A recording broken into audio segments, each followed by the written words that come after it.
Romanos capítulo 6, y vamos a tratar un tema en esta noche titulado El cristiano y el pecado. El cristiano y el pecado. En el libro de Romanos capítulo 6, y antes de darle lectura a los versículos que vamos a continuación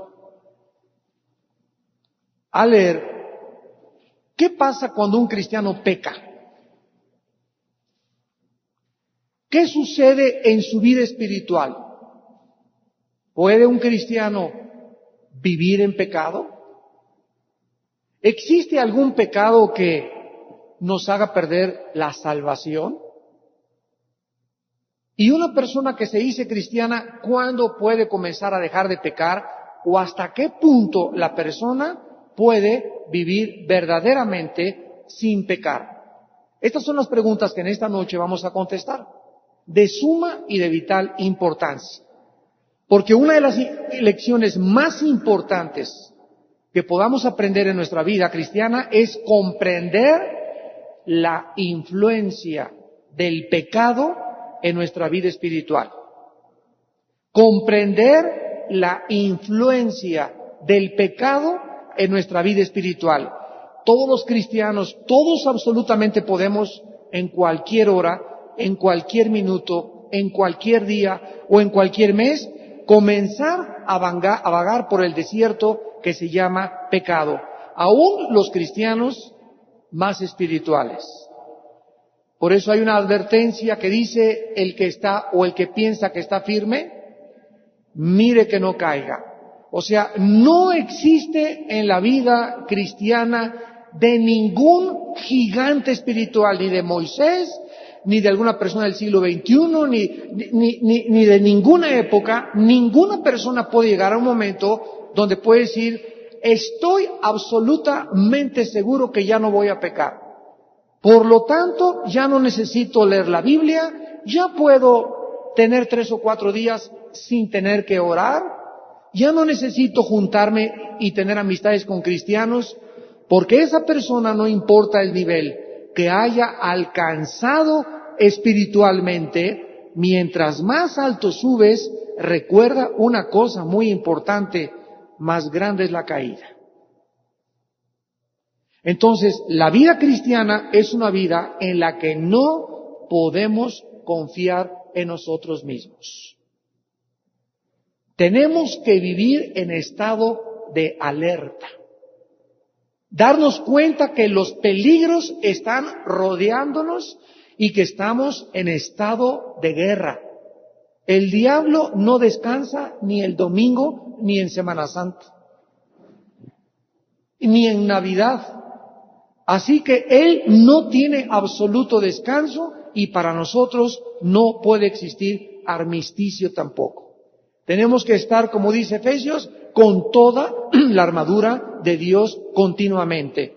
En el libro de Romanos, capítulo 6, dice el versículo 12 al versículo 14: no reine pues el pecado en vuestro cuerpo mortal, de modo que lo obedezcáis en sus concupiscencias, ni tampoco presentéis vuestros miembros al pecado como instrumentos de iniquidad, sino presentaos vosotros mismos a Dios como vivos de entre los muertos, y vuestros miembros a Dios como instrumentos de justicia, porque el pecado no se enseñoreará de vosotros, pues no estáis bajo la ley, sino bajo la gracia. ¿Podremos realmente decir jamás volveremos a pecar? ¿Es acaso esto a lo que un cristiano debe llegar, a la perfección cristiana? Esto es una herejía dentro de la teología cristiana, que se llama el perfeccionismo wesleyano. Ustedes no se imaginan, conforme vayan creciendo en su vida cristiana, van a escuchar corrientes, a lo mejor por ahí te va a caer algún día un libro que enseña que el cristiano ya no puede pecar. Y esto contradice muchos versículos de la palabra de Dios. Entonces, no existe, ¿verdad?, un cristiano perfecto que jamás peque. Entonces estamos diciendo que está bien que pequemos aun que seamos cristianos, para nada. Entonces, ¿qué? ¿Ya se hicieron bolas o ya existe la confusión? Y esta confusión existe en la vida porque no se conoce los efectos o la influencia del pecado en nuestra vida diaria. Vamos a ver en primer lugar, a continuación, 3 verdades acerca del cristianismo y del pecado. 3 verdades. Para comenzar a poner un cimiento o una base sobre la cual podamos construir nuestra doctrina, nuestra enseñanza y poder salir en esta noche con una claridad absoluta acerca de los efectos del pecado en mi vida y la forma en la que debo de conducirme. Número 1, ser cristiano no significa ser perfecto. Número 1. Una de las amenazas que todos los cristianos tenemos es la siguiente. En cuanto alguien de tu familia sabe que eres cristiano, ¿qué crees que van a hacer? Se van a comprar un telescopio y van a tratar de estarte observando a qué horas entras a tu casa, a qué horas sales, si gritas, si no gritas, cómo te portas en Plaza Galerías, cómo caminas, qué chamarra llevas, si tienes motocicleta, si usas tractor, si usas camión, a qué películas ves, si tomas una cerveza, si no tomas una cerveza, y todos los detalles que le hablen a una persona que no es cristiana, que tú estás haciendo, inmediatamente te los van a echar en cara. Los cristianos somos observados por todos los metiches, por toda la gente que nunca le interesa su vida, sino tratar de encontrarte un defecto para decirte, ya ves, y eso que eres cristiano. ¿Se imaginan ustedes a Jesucristo? Escuchemos al Hijo de Dios, el que nunca pecó, con un chicote, y comenzando, ¡pau, pau, pau! Y en ese momento, ¡paz, 3 o 4 fotos! La cara de Cristo no era así. Él estaba enojado y comenzó a tumbar las mesas de todos los mercaderes. Y le toman 4 o 5 fotos y la publican en el diario de Toluca mañana. El Mesías, el hombre humilde, el hombre manso, miren nada más, con un chicote. ¿Esto es amor? Con estos signos de interrogación. ¿Es esto misericordia? Hubieran volteado totalmente el ministerio de Jesús. ¿Qué les quiero yo decir? Que la gente puede, a través de muchas circunstancias, manipular las circunstancias. ¿Ustedes nunca han visto cuando se publica en la televisión la guerra de los judíos con los palestinos? Publican a los niños palestinos con las balas que los matan, a los judíos disparando. Nunca publican los ataques terroristas de cómo sufrió la gente. Siempre es las víctimas, los malos, y los buenos son los agresores.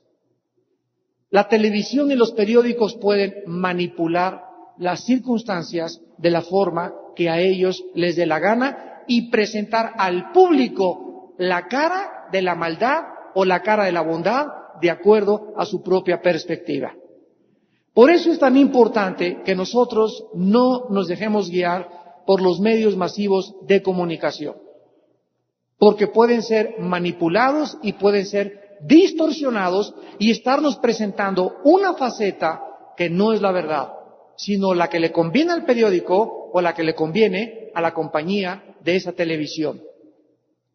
Hay un dicho que dice: los cristianos no somos perfectos, solo hemos sido perdonados. Y esta es una verdad muy grande. Los cristianos no somos perfectos. Simplemente somos seres humanos que hemos recibido el perdón de Dios. ¿Qué significa esto? Que cuando creímos en Cristo como nuestro Salvador, nuestra identidad fue cambiada y ahora somos hijos del Altísimo, pero nuestra naturaleza pecaminosa se nos dejó. Y el hecho que tú recibas a Cristo no significa que ya nunca vas a tomar, que ya nunca vas a hacer una cosa mala, que ya nunca vas a decir una grosería, sino que es un proceso, como un niño, vas creciendo y vas pecando cada vez menos. Esto sí es verdad. Cada día vas alejándote más y más del pecado, cada día vas cambiando tu personalidad, cada día amas más y más a Dios, te enamoras más y más de la Biblia, ya sientes una pasión que te incendia porque ya no leíste la Biblia, porque te hace falta caer de rodillas, ya estás intranquilo a las 2, 3 de la tarde, ¿y qué me pasa? Y te hincas a orar y te das cuenta que eso es lo que te pasa. Que ya no tenías comunión con Dios, que te levantaste y no te dio tiempo de orar, que no te dio tiempo de leer la Biblia, ya tus decisiones, y te das cuenta que otra vez la antigua personalidad que teníamos comienza a surgir cada vez que nos alejamos del Señor. Entonces es muy importante que nosotros estemos conscientes de esto. Vayamos al libro, antes de estudiar aquí este pasaje de Romanos, al libro de los Efesios capítulo 2 para ver esta verdad. Y dice Efesios capítulo 2, y Él os dio vida a vosotros cuando estabais muertos en vuestros delitos y pecados. ¿Qué cosa recibimos de Dios cuando recibimos a Jesús? ¿Qué tipo de vida? ¿Que no estábamos vivos antes de recibir a Cristo? ¿O estábamos muertos? Estábamos vivos físicamente, pero estábamos muertos espiritualmente. ¿Qué significa muertos en la Biblia? ¿Cesar de existir? No. La palabra muerto, apúntalo en la Biblia, significa separado. Y la Biblia habla de 3 muertes. La muerte física, la muerte espiritual y la muerte eterna. Si la palabra muerte significa separación, significa que nacimos muertos espiritualmente. ¿Qué significa? Separados de Dios. Tú naciste con un intelecto y con la vida biológica, la vida bios y la vida intelectual de la psique, pero nacimos muertos hacia Dios. Somos espíritu, alma y cuerpo. El espíritu es el foco, la luz. Y nacimos sin el foco, con el alma y el cuerpo. Y como traemos la imagen de Dios, inventamos las religiones. Ya vimos que las religiones son el intento vano por recobrar la presencia de Dios y la luz de Dios. Los budistas, los maometanos, los judíos, los sintoístas, testigos de Jehová, mormones, unitaristas, munis, llámale a la religión que tú le quieras llamar. Todas están buscando a Jesús, porque Él es la verdad. Nada más que ellos creen que en esa religión se encuentra la verdad, que en Buda se encuentra la verdad, que en Mahoma se encuentra la verdad, que en el Papa se encuentra la verdad, que en la Iglesia protestante se encuentra la verdad, y la verdad no se encuentra en ninguna organización, se encuentra en una persona que se llama Jesucristo. Esto es muy importante, porque cuando se entra uno al cristianismo, se introduce uno a una persona. Las religiones se diferencian del cristianismo bíblico en lo siguiente. Las religiones te dicen, te invito a mi religión. Ven a mi iglesia. Y el cristiano no invita a nadie a una religión, los invitamos a una cruz. Los invitamos a que vengan a una persona que se llama Jesús. Porque tú en esta noche puedes ser católico, puedes ser mormón, puedes ser bautista, presbiteriano, inclusive puedes venir a estas reuniones cristianas aquí en este recinto y no tener la vida de Jesucristo. Dice en 1 Juan 5, del 10 al 12, el que tiene la vida tiene al Hijo. Y el que no tiene al Hijo, el que no tiene a Jesús, no tiene la vida, aunque tengas una religión. Para que comiencen las escamas a caerse de tus ojos y comiences a entender claramente qué es venir a Jesucristo. Ahora muy bien, dice aquí en Efesios 2 que entonces nos dio vida, ¿verdad? Recibimos la vida espiritual. Comenzamos a unirnos a Dios cuando estábamos muertos. ¿Qué cosa es lo que nos separó de Dios? Nuestros delitos y nuestros pecados. Ahora miren lo que dice el versículo 2. en los cuales anduvisteis en otro tiempo, o sea, antes de que fuéramos cristianos, no pecábamos. Antes de que fuéramos cristianos, andábamos de parranda. Nos revolcábamos en el pecado. Vivíamos acostados en el pecado. Nos gustaba el pecado y nos divertía el pecado. Yo el otro día estaba con mi esposa en una cafetería y en la mesa de junto oí esta conversación. Ese es mi compadre bigotón, ¿de dónde viene? De Sinaloa, compadre. ¿Y a quién traigo? Traigo a 2 chamaconas conmigo en la troca. ¿Y qué anda haciendo mi compadre? Si usted está casado, compadre. No, hombre, es una para ti, compadre. ¿A poco, compadre? Sí, hombre, te traes una para ti, otra para mí. Y nos vamos hoy en la noche y era risa y risa y risa de que estaban engañando a sus esposas, de que iban a comer adulterio, de que habían rentado prostitutas y de que se iban a emborrachar. ¿Se dan cuenta cómo la gente se divierte en el pecado? Y para ellos es gracioso, muy chistoso pecar. Y no se dan cuenta realmente el peligro de muerte en que se encuentran. Entonces nosotros andábamos, esto es lo que significa andar, normábamos nuestra conducta en el pecado, siguiendo la corriente de este mundo. Esta conversación de estos 2 rancheros era la corriente, es lo normal en ellos, es lo normal en tus vecinos. Es la corriente del mundo. Mi abuelo me decía, el que no tiene un amante es bruto. Así le decía a mi papá. Mire, mi hijo, usted tiene que tener su esposa y 2 o 3 por ahí. Y una flor en el Estado de México, otra flor en Veracruz, otra en Tabasco y otra en Oaxaca. ¿Saben de quién es este dicho? Del expresidente López Mateos. Él decía, en cada flor corto, en cada estado corto la mejor flor. Y llegó a tener 27 señoras, este hombre, expresidente de México. Por eso le decían, ¿verdad?, López Paseos. Es la corriente del mundo. Ahora bien ustedes, ¿quién es el que lleva esa corriente? Conforme al príncipe de la potestad del aire. El espíritu que ahora opera en los hijos de desobediencia. O sea, el mundo lleva una corriente de arriba hacia abajo. Antes de que nos estrelláramos, viene Cristo y nos levanta. Y el cristiano es la persona que va en contra de la corriente. Y por eso la gente y tus amigos ahora y los rancheros y tus compadres que ven que vas en sentido contrario y ahora le eres fiel a tu esposa y ahora no te emborrachas con ellos y ahora no te vas de parranda con ellos, por ir en contra de lo que ellos hacen, te van a perseguir. Te van a calumniar, te van a decir mariquita, religioso, Santo Tomás, fanático, extremista, ya eres un azotado de primera. Si una muchacha ya no fornica con su novia, te van a decir monja, hija de la Madre Teresa, y estás pasada de moda, mejor vete a un convento, porque ahora las cualidades morales son consideradas en contra de la ética y de la nueva moral. Ahorita lo más normal es prender la televisión a las 11 de la mañana y ver un programa donde están teniendo en Big Brother relaciones sexuales. Es lo más normal.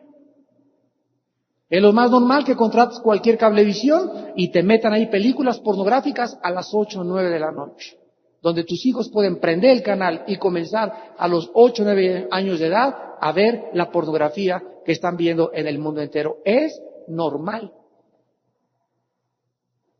Y esta es la corriente que Satanás va adelante, o sea, ciega los ojos de la gente para hacerlos creer que es normal. Y cuando tú lo aceptas como normal, es cuando has caído y seducido en la trampa.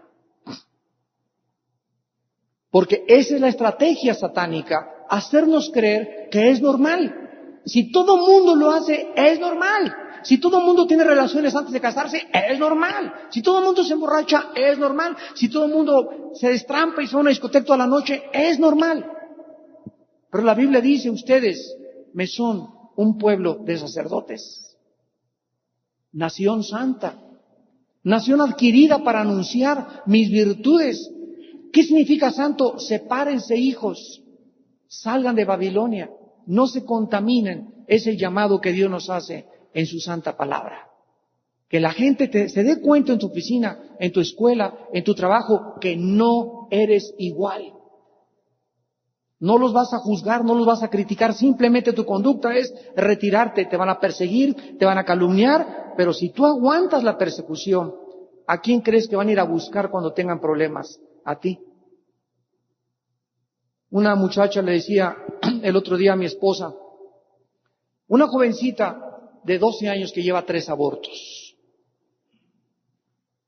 13 años, 3 abortos. ¿No te rompe el corazón eso? Y tiene una amiga, esta niña, en secundaria, que es cristiana, y la persiguieron y la insultaron a esta muchacha como no se imaginan. Y cuando comenzaron los abortos, y cuando el novio la dejó, ¿a quién creen que fueron a buscar? A la muchacha cristiana para que les diera un consejo que deberían de hacer. Cuando el mundo se siente necesitado, pues ese cristianito a ver qué nos puede aconsejar. Y van a recurrir y van a venir a tu vida y a mi vida. Dice aquí que este espíritu, que es el líder de la gente que se dirige a la destrucción, obsérvenlo, ahora opera en quiénes. ¿Quiénes son los hijos de desobediencia?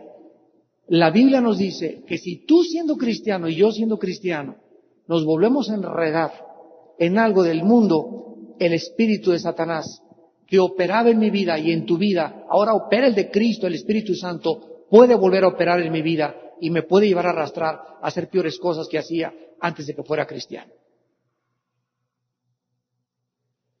Vamos a ver esta prueba en el libro de Gálatas, antes de Efesios. Está Gálatas para que no se vayan hasta Génesis. Un libro antes es Gálatas, capítulo 5. Y veamos, vamos a enfatizar y a confirmar esta verdad. Dice el versículo 19 al 21. Y manifiestas son las obras de la carne. Adulterio, fornicación, inmundicia, lascivia, idolatría, hechicerías, enemistades, pleitos, celos, iras, contiendas, disensiones, herejías, envidias, homicidios, borracheras, orgías y cosas semejantes a estas. Detengámonos aquí. ¿A quién le está hablando Pablo? A la iglesia de Galacia, a cristianos. Y miren lo que dice a continuación. Cosas semejantes a estas, acerca de las cuales os amonesto.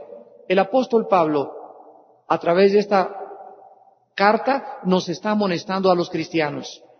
Como ya os lo he dicho, que los que practican tales cosas no heredarán el reino de Dios.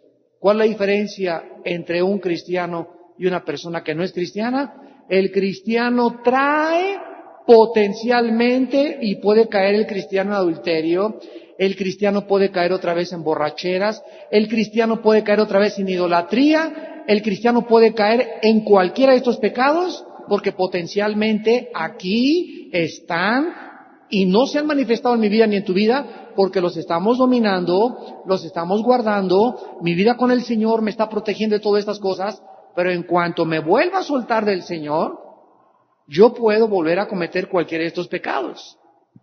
Y aquí dice que los que practican no van a entrar al reino de Dios. O sea, el cristiano puede caer en borrachera, en adulterio, pero eso a que tú me digas, no, el hermano es cristiano y tiene 6 meses con un amante, no es cierto, no es cristiano.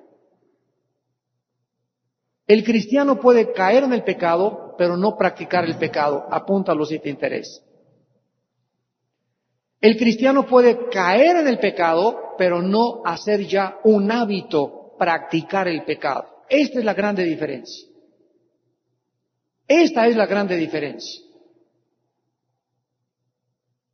¿Por qué podemos caer? Porque potencialmente lo traemos dentro, la fuerza de la maldad. Y si nosotros nos descuidamos, podemos encontrarnos haciendo cosas que hacíamos antes de ser cristianos. Ahora sí vayamos a Romanos y ya vamos a entender. Capítulo 6, versículo 12 al 14, que es nuestro texto, lo que quiere decir el Espíritu Santo. Romanos 6, del 12 al 14. Miren ustedes la profundidad de los rayos X o del diagnóstico de Dios acerca de la naturaleza humana. Lo primero que se nos amonesta o que se nos exhorta es: no reine el pecado en vuestro cuerpo mortal. ¿A quién se le compara el pecado? Ya no se distraigan viendo allá, tienen su Biblia. ¿A quién se le compara el pecado aquí? No me vean, ahí está, lo acabo de leer. A un rey. Se compara el pecado a un rey. ¿Quién es un rey? ¿Es un líder? ¿Es un gobernante? ¿Es soberano? ¿Dicta leyes?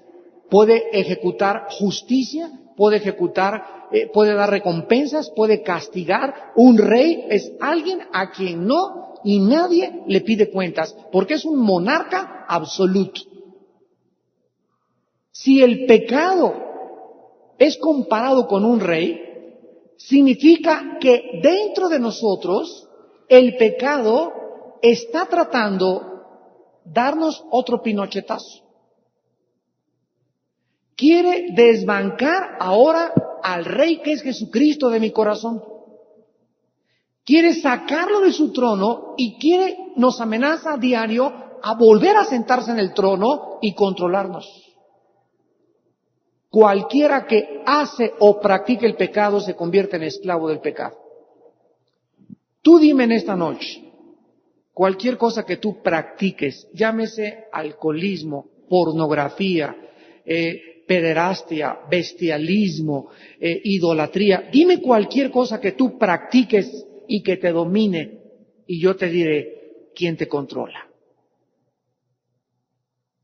Cualquier cosa dentro de tu vida compulsiva, obsesiva, que te domina, puede ser la gula. A las 10 de la noche no puedes detenerte, tomarte 3 tamales oaxaqueños antes de acostarte, con 1 litro de atole. Y el doctor te dijo ya que tienes 4 o 5 kilos de peso y vas a comer y te pasan el postre y no puedes decir al postre, no tomo postre, sino que lo ves y te lo comes, porque te domina y te controla el apetito de la gula. ¿Qué eres? Esclavo. No tienes control de tus apetitos y de tus deseos. Y cuando carecemos de este control, comenzamos a descubrir que somos esclavos y estamos mal en nuestra vida espiritual. No reine el pecado en vuestro cuerpo mortal, de modo que lo obedezcas en sus concupiscencias. La palabra concupiscencia significa deseos desordenados, apúntalo. Deseos o pasiones desordenadas. Ve a Acapulco y pasea por la playa y tratan de no ver 2 bikinis. Se ríen todos los hombres, una risota, tiene una risota ahorita de mustios. Y tú dices, fíjate, si tú eres honesto me vas a decir ahorita, hermano, imposible. No podría, sería demasiada tentación abstenerme de echarme 3 tacos de ojo. ¿No es cierto? Seas mustio. Pero ¿sabes algo? Ahí nos quiere llevar Dios. A descubrir, como dice en México, sí se puede. Sí se puede. Y llega un momento en el que tú puedes pasar una panadería y huele a donas y a todo, y ahí nos vemos. Y 2 o 3 bikinis, ¿verdad? Pues sí están guapas las muchachas, ¿verdad? Pero no te clavas ya, ni te hipnotizan, ni comienzas allá 1000 por hora en tu pensamiento a pensar si mi esposa tuviera ese cuerpo, etcétera, etcétera, porque has llegado con el tiempo a dominar tus pasiones, los impulsos, los deseos que están dentro de nosotros y que siempre nos llevan a nuestra autodestrucción. El ser humano está constituido de deseos pecaminosos y de deseos benévolos. Y tú tienes que aprender que no todas las pasiones son pecado. La pasión por Dios, de ahí viene la palabra pasión, la pasión de Cristo. Dios es un Dios apasionado, tan apasionado por odiar el mal que sacrificó a su Hijo por nosotros. Aborrecer el mal, amar el bien. Fíjate lo que dice la Biblia, que con la pasión que yo amo a Dios, con la misma pasión debo odiar el pecado. Con la misma pasión que me hace servir por amar a Dios con toda mi alma, con todas mis fuerzas y con todo mi corazón, me dice Dios, no me digas que me amas y que me amas y que me amas, si al mismo tiempo, con esta pasión que me das, no odias el pecado. O sea que cuando tú camines por la calle y veas un puesto de revistas pornográficas, arda dentro de ti y digas, Dios mío, esto es el producto que va a envenenar a cientos de jóvenes. Puede estar ahí mi hijito, mi hija, mis sobrinos, jóvenes en secundaria que venden droga y todo, pueden ser llevados por la pornografía. Tienes que odiar la pornografía, ver un programa de televisión que sale por ahí y cambiarle el canal. ¿Por qué? Porque ardes de pasión en santidad. Y es a donde Dios quiere llevarte. Y cuando tú llegas a ese punto, comienzas a vivir una vida abundante. Comienzas a ser dueño de ti mismo. Y ya no eres un esclavo de cualquier cosa que se deja llevar por la vida. Porque así vas algún día a fracasar y a darte cuenta que si acabas a los 50, a los 60, a los 70 años de edad, sin haber dominado tus pasiones, van a ser la causa de tu fracaso, de que no entres a la tierra de Canaán, de que no puedas triunfar en la vida victoriosa con Jesucristo. Y para terminar dice el versículo 13 y 14, entonces está claro, nosotros podemos decirle al pecado, no quiero que reines. ¿Y cómo? No obedeciendo nuestros deseos, poniéndolos en práctica, en sujeción. Comienzas mañana, es que, como decía un hermano el otro día, Armando, yo te lo digo sinceramente, no puedo ver a una mujer sin desvestirla con los ojos. Así me dijo un hermano cristiano, yo no me enojé ni mucho menos ni me asusté. Le dije, gracias por tu honestidad. Y me dice, ayúdame. Claro que para eso estamos. Le dije, comienza a entrenar tus ojos. Me dijo, ¿cómo? Le dije, mañana cuando salgas a la calle, tú tienes esa debilidad, ¿verdad? Sí, esa es mi debilidad. Bueno, a una muchacha guapa que pases, ¿verdad? Di, no la veo. Y no la veo, no la veo, y no la veo, y no la veo. Y cierra los ojos y sigue caminando. Y vas a descubrir, cuando se te venga otra cosa, pues no la veo. Cuando ya lleves 3, le dije, que han pasado y que no las has visto, la cuarta va a ser más fácil. La quinta no te va a costar trabajo. Es exactamente como el cigarro. El cigarro, si lo quieres dejar, te cuesta trabajo los primeros 2 o 3 días. Si llegas al cuarto o al quinto día, ya lo hiciste. Y puede llegar alguien y prenderte un cigarro enfrente y llevas una semana sin fumar y ya venciste el maldito hábito del fumar, que te está destruyendo tus pulmones, tu esófago, tu garganta, tu lengua, tu tráquea, tu faringe, tu esófago, tu corazón, tu sangre, todo, absolutamente. Pero ¿qué cosa? Cuesta trabajo, pero se tiene que hacer el esfuerzo. Con el alcohol, con las drogas, con cualquier cosa que querramos dejar en la vida, los primeros días son los más difíciles. Pero si no nos proponemos tener esta decisión en nuestra vida y vencer ese pecado, ese hábito pecaminoso, esos deseos desordenados, el pecado va a reinar. Y cuando no puedas, aunque no quieras, sacas el cigarro y lo prendes si no quieres y te lo pones. Eres esclavo del cigarro. Eres esclavo de la mota, eres esclavo del pericazo, eres esclavo de la pornografía. No puedes detenerte, te gana el deseo. ¿Por qué? Porque eres esclavo. Y Cristo vino a hacernos libres. El día que conozcan la verdad los hará libres. Y cuando uno es libre es feliz. No hay persona más feliz, más estable, más segura, más confiada hacia el futuro, hacia su vida, hacia todo, que una persona que es libre. No nacimos para ser esclavos de nada ni de nadie. Y termina este pasaje diciéndonos: ni tampoco presentéis vuestros miembros al pecado. ¿A qué creen ustedes que se refiere con la palabra miembros? Mis ojos, mis manos, mis brazos, mis piernas, estos son los miembros, como instrumentos de iniquidad, sino preséntese vosotros mismos a Dios como vivos de entre los muertos, y vuestros miembros a Dios como instrumentos de justicia.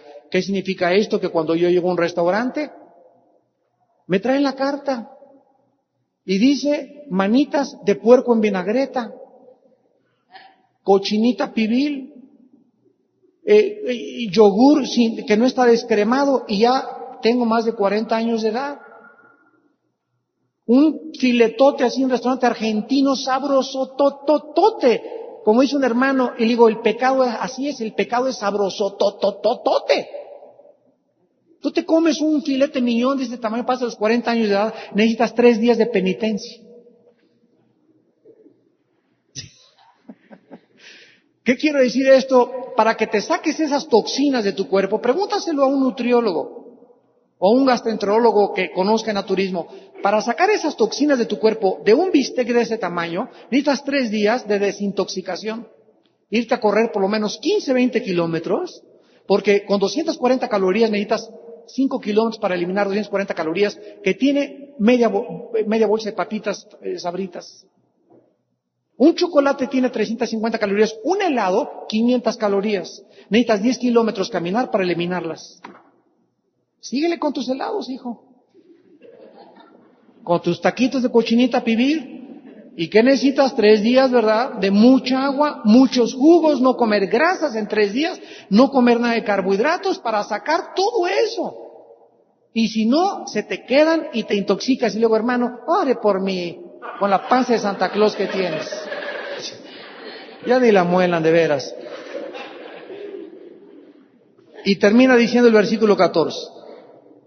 Porque el pecado no se enseñoreará de vosotros. ¿Qué nos dice Dios? Que el pecado, la palabra enseñorear significa dominar, controlar. ¿Qué nos está diciendo Dios? Que no tiene por qué controlarnos el pecado. ¿Por qué podemos tener victoria sobre el pecado? Porque tenemos al Espíritu Santo. Dice segunda de Timoteo capítulo 1, porque Dios no nos ha dado un espíritu de cobardía, sino de poder. Antes de que yo fuera cristiano, yo recuerdo, antes que yo fuera cristiano, que militaba en el Partido Comunista y nos encerraron en la cárcel. Me acuerdo que mi padre me fue a ver allá en los 70s y me dice, Armando, me dice, estaba en la cárcel yo ahí todo con las barbotas y el Che Guevara y Peace and Love. Me dice, papá, ¿cómo estás? Mira cómo estás. Te estás autodestruyendo, tu Che Guevara, tu comunismo, tu dialéctica marxista. Y yo le decía a mi papá, pero yo no puedo cambiar. Me gusta el cigarro, me gustan las mujeres, me gusta emborracharme, me gusta todo lo malo. Hasta que llegó mi hermano Alejandro, y él fue el que me dio a Cristo y me dijo, te presento a Cristo, comencé a leer la Biblia, y cuando recibí a Cristo, me di cuenta ya a los 3 meses de cristiano, que fui a una fiesta, me aventaron un whisky, me tomé un trago de whisky y me sentí tan mal, nunca me había sentido así. Si antes me metía hasta competencia de ver quién bebía más whisky. Y me di cuenta que me sentía mal, me metí al baño de la fiesta y me hinqué ahí en el inodoro a llorar y a pedirle perdón a Dios. Decirle, Dios mío, ayúdame. Pero algo me estaba diciendo dentro de mí, ya esto no te puede hacer feliz. La presencia del Espíritu de Dios. Y tú si tienes al Espíritu de Dios, que experimentar el mismo poder. Que tenemos que ejercitarnos en la piedad y poner nuestro cuerpo en servidumbre. No sea que habiendo sido heraldo para muchos, algún día vengamos a ser eliminados por causa de que nunca quisimos vencer nuestras pasiones desordenadas. Oremos.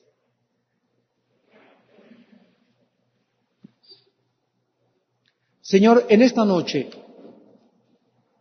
te damos gracias porque tú eres el único médico de nuestra alma.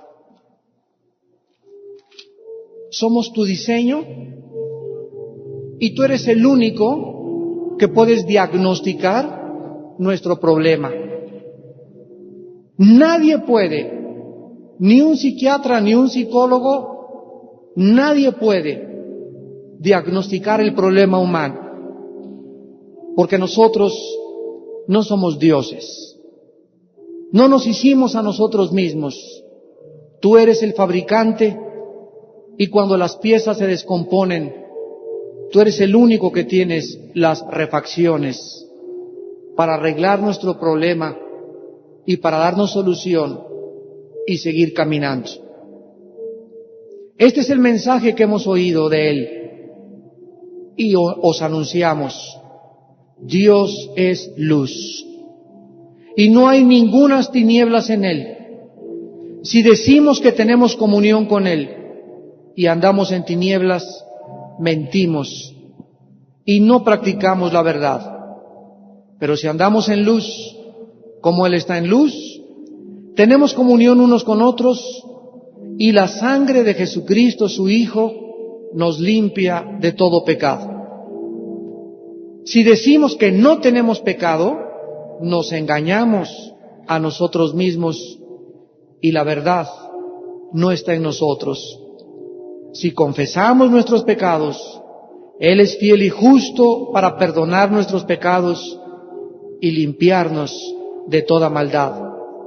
Si decimos que no hemos pecado, le hacemos a Él mentiroso y su palabra no está en nosotros.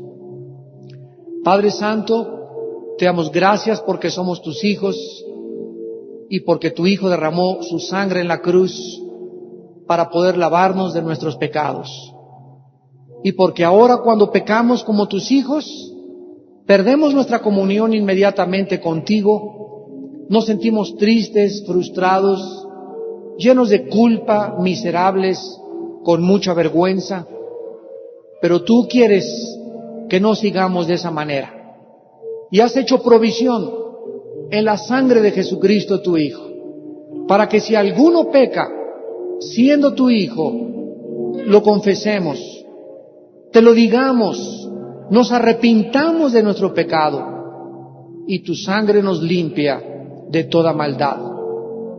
Gracias porque esta es la forma de mantener la comunión contigo, de poder vivir en santidad y de descubrir que tenemos el poder del Espíritu Santo que nos ayuda a vencer estos deseos que todos tenemos dentro de nosotros y que si no los controlamos y los dominamos, ellos nos van a controlar a nosotros para hacernos esclavos del pecado otra vez. Tú viniste a libertarnos y a darnos una vida plena en abundancia para no ser esclavos nunca de nadie ni de nada. Gracias, Señor Jesús, en esta noche, porque es en esta libertad donde podemos ser felices, donde podemos vivir en abundancia, donde podemos tener paz y seguridad en nuestra vida y la conciencia de vivir cerca de ti. En esta noche tal vez hay alguna persona que aún no ha invitado a Jesucristo a su vida. Tal vez eres una persona religiosa o asistes a determinada organización o religión, pero tu vida no ha cambiado. Sigues siendo esclavo o esclava de tus pasiones, no has experimentado el poder de Dios en tu vida y Él quiere que en esta noche recibas a su Hijo Jesucristo en tu corazón, que le aceptes por la fe en tu vida y que en esta noche salgas de este lugar transformado, transformada por el poder de Dios. Las personas que en esta noche quieran invitar a Cristo a su vida por primera vez, ahí desde tu lugar, simplemente dile estas palabras. mi Señor y mi Dios. Reconozco en esta noche que mi vida no puede cambiar ni ser transformada si tú no intervienes en mi vida. Yo sé que en la cruz pagaste con la sangre de tu Hijo por todos mis pecados. Y en esta noche, Señor Jesucristo, me arrepiento de todos mis pecados. Te pido que me perdones y por favor te pido que entres a mi corazón. Te recibo como mi Señor y mi Salvador. Dame el poder de dejar mis vicios, mis deseos que no puedo dominar, porque quiero ser libre para servirte en libertad y en santidad. Te lo pido y te doy las gracias en el nombre de Jesús. Amén. Amén y amén. Gracias a Dios.